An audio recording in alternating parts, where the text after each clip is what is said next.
On le sait, les frais bancaires sur le Caillou sont plus élevés qu'en métropole. Eh bien, la loi Lurel de régulation économique outre-mer doit permettre de réduire les écarts. Les discussions entre le haut-commissaire et les banques doivent se poursuivre cette semaine. Quant à la CGPME, elle souhaite que les réductions s'appliquent aussi aux entreprises. Norbert Taoufifénois et Christian Sfali.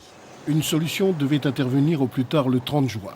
Mais faute d'accord, les banques ont réclamé un délai supplémentaire. C'est ce qui ressort de la réunion vendredi dernier au Haut-Commissariat. Tous les acteurs ont jusqu'au 14 juillet pour trouver un compromis.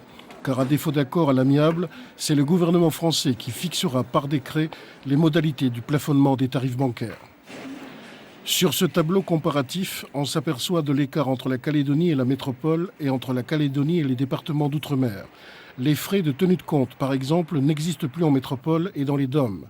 Le service est payant pour l'abonnement Internet, pour la mise en place d'un virement permanent ou encore pour un retrait d'espèces au guichet sans chéquier ni carte.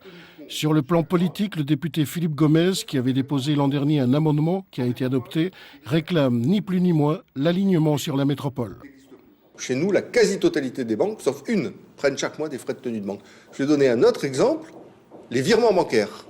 Les virements en Nouvelle-Calédonie, le prix de chaque virement est 5 fois plus élevé qu'il ne l'est en métropole. Donc voilà 2 exemples concrets où les Calédoniens, à la fin de l'année, lorsqu'ils voient leur fiche qui récapitule les frais bancaires, s'aperçoivent qu'ils vont payer 4 à 5 fois plus que ce que paye un contribuable métropolitain. Les banques ont déjà consenti des efforts, mais jugés insuffisants, elles se déclarent prêtes à aller plus loin. Les discussions vont donc se poursuivre sous l'égide du haut-commissaire, à la demande du ministère de l'Outre-mer.